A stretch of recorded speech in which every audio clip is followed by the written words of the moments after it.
때 해경의 조직 기강이 과연 걸맞는가라는 거 한번 말씀드려 보겠습니다. 자료 한번 주시겠습니까? 청장님, 최근 5년간에 임직원 비위가 총 464건이 징계가 있었습니다. 20년도 57건이고요. 늘었습니다. 계속 늘었고요. 24년 8월 현재 73건입니다. 직무태만, 음주운전, 성범죄 비위, 우월적 지위를 이용한 부당행위까지 포함한 이런 것들입니다. 이게 전 보면서 다음 자료 한번 보여주시겠어요? 제가 그래도 이걸 좀 구체적으로 어떤 건인지 한번 짚고 넘어가는 것이 좋을 것 같습니다. 속초경찰서에서 총기 사고 사망 사건이 있었습니다. 올 3월 8일 날이요. 네, 사망을 했는데 해당 함장은 사고 전 2월 23일 날 인수인계 받은 탄약과 실제 보유 탄약 수량이 일치하지 않는다는 사실을 알고 계셨습니다. 그런데 아무런 조치 취하지 않았고, 그래서 매월 무기 탄약고를 점검해야 하는 의무도 그냥 서류상으로만 처리했습니다. 그리고 이것에 대한 징계는 대기 발령 및 견책이 떨어졌습니다. 이거는 저는 단순한 개인 실수가 아니라 조직적 문제, 기강 해이다라고 봅니다. 다음 자료 보여주시겠어요? 인천 다이소 절도 사건입니다. 올 4월 10일 날 술에 취한 상태로 3,000원 상당의 여드름 치료용 패치 5개를 절도했다고 합니다. 저희가 보면서 이게 사실 좀 부끄럽습니다. 이런 일들이. 근데 감봉 3개월입니다. 이게 이 해경의 직무윤리와 얼마나 동떨어진 행동인지 다시금 한번 이렇게 좀 상기할 수 있는 일인데요. 다음 자료 보여주시겠어요? 해양경찰서 구조대장 태닝 사건입니다. 이거는 제가 차마 제 입으로 말씀드리기가 좀 어렵습니다. 한번 읽어보시기 바랍니다.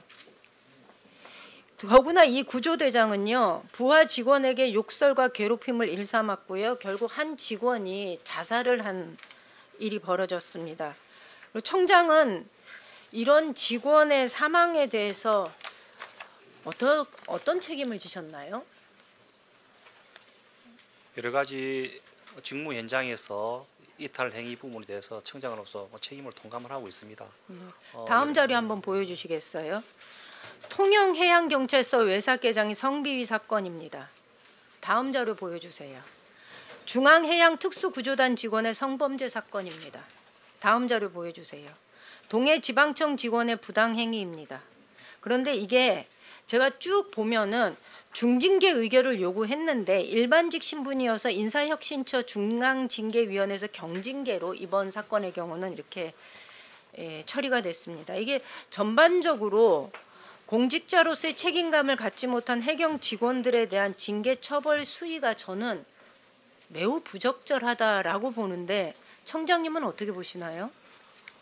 일반 부처에 비해서 해양경찰청 징계 양정이 조금 강화된 부분은 있습니다. 그럼에도 불구하고 각종 위원회에서 네. 여러 가지 외부 위원들이 내부 위원들보다 외부 위원들이 많습니다. 그래서 판단해서 그러니까 이게 해경이라는 특성 때문에 이게 이렇게 처리됐는지 잘 모르겠습니다. 그런데 규모로 보면 직원이 전체 13,000명, 육경의 경우 아까 확인해 보니까 13만 명 정도입니다.